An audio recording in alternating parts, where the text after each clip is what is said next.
Hello everyone, and welcome to RadioCSIRT English Edition, your daily cybersecurity briefing. I am Marc Frédéric Gomez, your French cybersecurity voice covering today's threat landscape. I hope you are doing well. In this episode, Claude Mythos Preview, when a frontier AI model triggers an emergency meeting between the US Treasury, the Federal Reserve, and the CEOs of America's largest banks.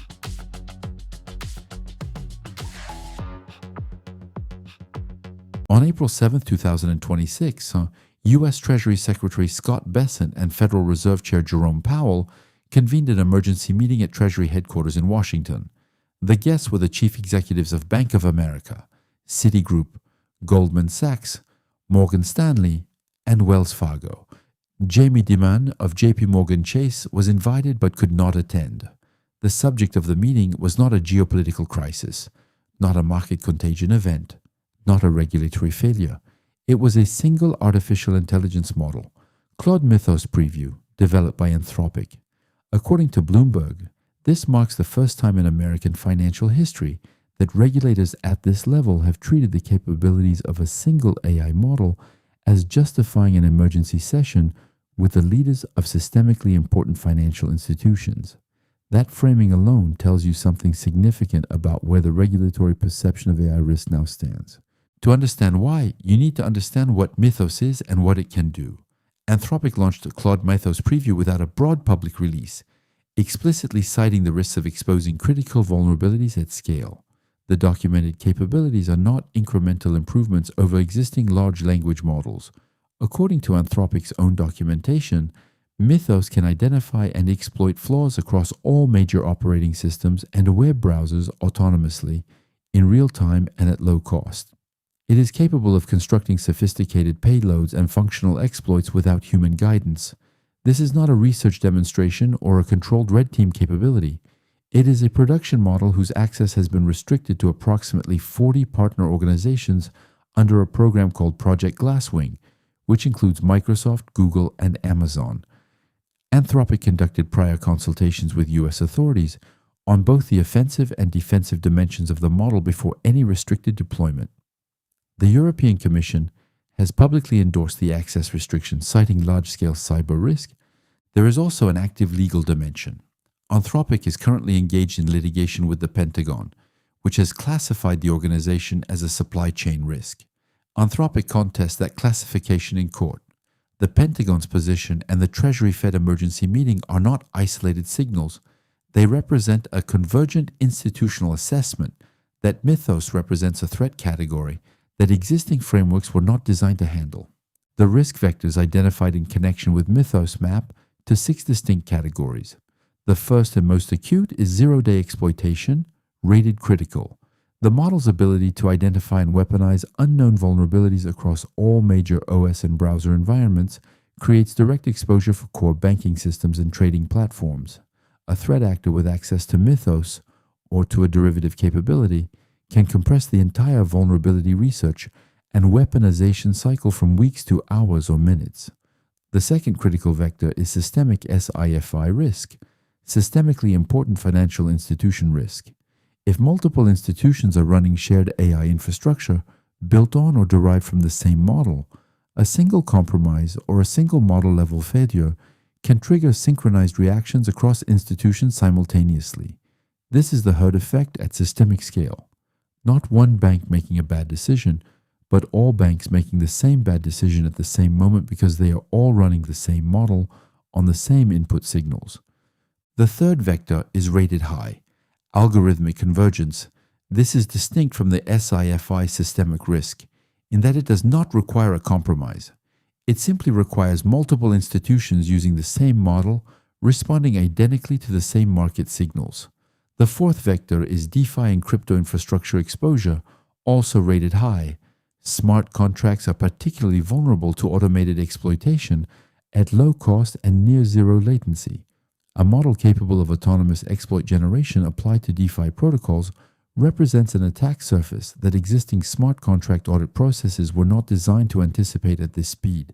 The fifth vector is customer data exfiltration, rated high, covering potential access to personal financial data following infrastructure compromise enabled by Mythos level capabilities. The sixth vector is the cyber insurance portfolio impact, rated medium. The actuarial models underlying existing cyber insurance products were not calibrated for a threat actor equipped with autonomous exploit generation. Premiums, coverage limits, and exclusion clauses will need to be revisited across the sector. The insurance sector faces a specific dual exposure. Directly, it depends on the same software infrastructures that Mythos can target: contract management platforms, actuarial systems, client portals. Indirectly, cyber insurance underwriters covering the affected financial institutions will need to integrate this new risk vector into their models. The more structurally significant problem is that the nature of the risk.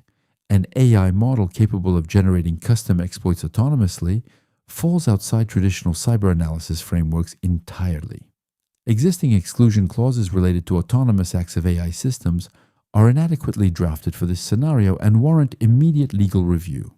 On the regulatory dimension, the Besant-Powell meeting represents a break in American regulatory posture toward AI.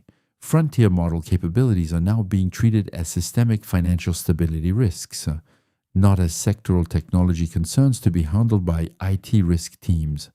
This is a categorical shift.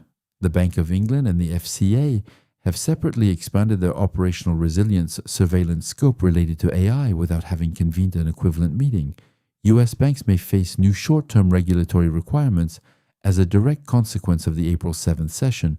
Formal AI model risk assessments, mandated vulnerability scanning cadence specific to AI-enabled attack vectors, and incident response plans explicitly addressing frontier model capabilities. What none of the participants said publicly is also relevant. Goldman Sachs and the Federal Reserve declined all comment. The US Treasury, the participating institutions, and Anthropic did not respond to media inquiries at time of publication. The silence is operationally significant. It indicates that the risk assessment and the regulatory discussion are still being framed, and that public disclosure is being managed carefully. For security teams, the operational implications are immediate, regardless of the regulatory timeline. The existence of a model with documented autonomous exploit generation capabilities changes the threat actor capability baseline. A sophisticated adversary with access to Mythos-class capability, whether through legitimate Project Glasswing access, through compromise of a partner organization, or through independent development of equivalent capability, can now conduct vulnerability research and weaponization at a speed and scale that makes traditional patch windows effectively irrelevant. The 48 to 72-hour window between CVE publication and exploit availability, which has historically defined the urgency of patch cycles, is not the relevant timeframe when the identification and weaponization of an unknown vulnerability can be completed autonomously in real time.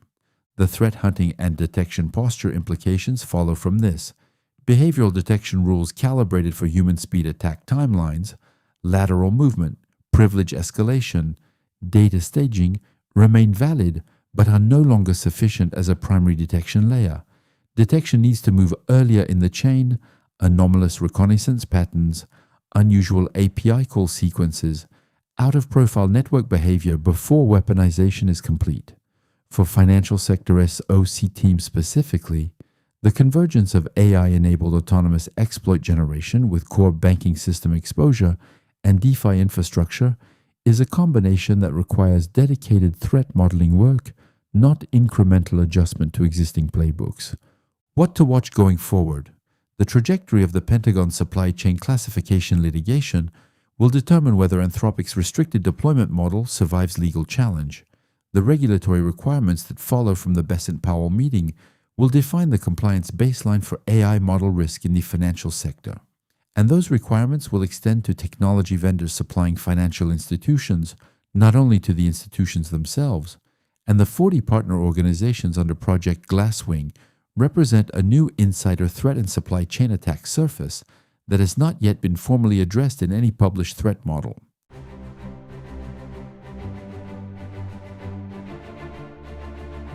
And that's it. This episode ends. I hope it will provide you with clear and useful information. Until then, we don't think, we patch. If you are a new listener, feel free to subscribe to the RadioCSIRT podcast. We are available in both English, Italian, Spanish, and French on Apple Podcasts, Amazon Music, YouTube, Deezer, and Spotify. All open source intelligence links used in this episode are available on RadioCSIRT.com. See you soon for a new episode. Take care. Goodbye.